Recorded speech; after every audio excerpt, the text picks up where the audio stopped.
everyone. I come to you today from the sweet swaddling of stardust. So, how did you guys sleep last night? One of the things that the moon brings up for us is sleep, is rest, and it's also the dream time. So believe it or not, even though this energy has shifted, like the shadow has crossed over the moon, this energy is the best way to supercharge our work moving forward, especially as we're about to enter a new solar season. But before we get into that, what is a partial lunar eclipse? There's the sun, there's Earth, and there's moon.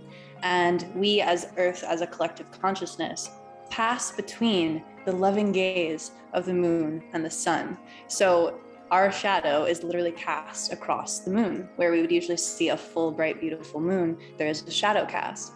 And this one particularly is very fun and zesty because it's also referred to as a blood moon.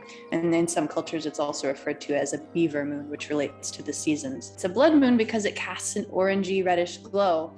And I love this because it really is the shadow of Earth. It is the root chakra energy coming to this surface on such a level that it's impossible to ignore. That's why ancient cultures took it as an omen. It was kind of, a shock, because usually you get used to those cycles and suddenly it's a red moon. What does it mean? And this one is particularly special because it actually lasted just over 6 hours long. It is the longest shadow movement across the moon that has occurred in almost 6 centuries. If you had trouble sleeping, there's a reason for it, and it's perfect. Because this was the longest eclipse in almost 6 centuries, I thought it would be a great idea to reflect upon what happened around 6 centuries ago. 580 years ago, actually, to be exact. This is the Renaissance. This is people appreciating beauty, art, a new form of human expression other than just war. Here we already see this dichotomy between the masculine and the feminine energies, because Venus is very much of the Renaissance, and Mars would very much be this sense of war. A lunar eclipse is when the shadow of humanity is cast, when we see our shadow as a collective, literally and figuratively, the good, the bad, the ugly, all of it. We're approaching Thanksgiving in the US. Actually, this is also very important to think about. The timing is so synchronous to really just sit with yourself and think about who has walked this earth before you and who will walk it after you. What would it look like almost 6 centuries from now? What would the world be like? Again, it's Taurus and Scorpio. So if you've had a rough season, it's perfect. It's okay. It's good medicine. And we're learning about how to accept that in every moment. It's not easy. Taurus says, what do I value and how can I hold it? And Scorpio says, what am I done with and how do I cut it out and release it? And together they create space for all kinds of magic to occur. And so right now, it's also a really excellent time to take any intense spiritual revelations or even just very human feelings that you're having, like, the nitty gritty, as well as the beautiful. Take those things, move them through you, and look at them and say, what am I holding space for? And what needs to be addressed? Because sometimes it is important to hold space for feeling angry, for feeling vicious, fiery, for feeling really sad and low. Hold space and then move that energy through and recognize that Taurus and Scorpio are supporting you through this 100%. So again, this is the literal shadow of humanity. So as a collective, we are seeing our good sides, our bad sides,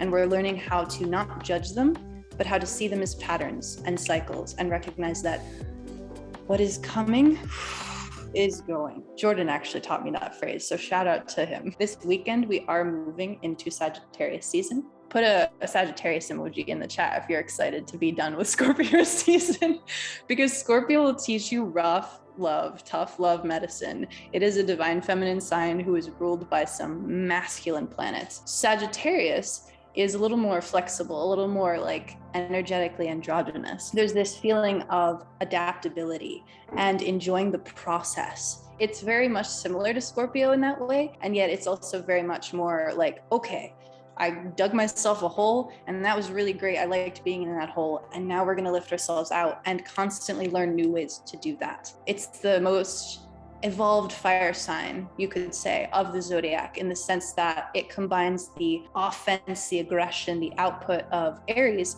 with the protection and defense of Leo energy. And so Sag just flips through them constantly. And most fittingly, because we actually have a super special event planned. I don't know if you saw it. The season of the Centaur meditation is going to be absolutely stellar. And if you've been looking for a way to like just get out all those Scorpio jitters and learn how to be the best teacher and student of life that you can be, that is happening Monday. So RSVP to that in the events, my loves, and I will see you there. Venus in Capricorn is making it an exact trine to Uranus retrograde in Taurus, which is 120 degrees. Think of it like a beautiful side hug, very comfortable astrological aspect. And we are really being called to get comfortable in our bodies. So if you struggle with that, it's a good time to start exploring that. Make self-touch part of your practice. I know I've said this before, waking up and just touching every part of your body, because our bodies don't always understand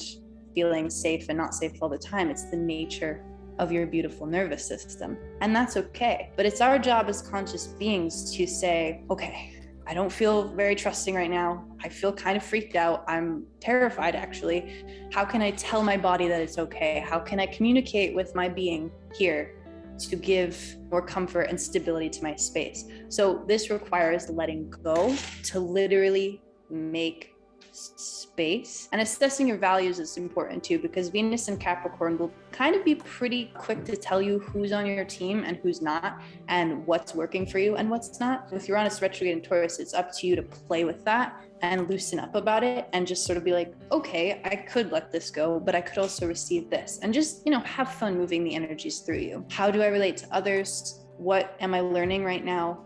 And just settling into that space, allowing yourself to get comfortable with it. So overall, we're learning how to imbue our physical self and world with intention and inspiration, and just noticing spirit in everything. Oftentimes, it really just takes that level of awareness to shift everything.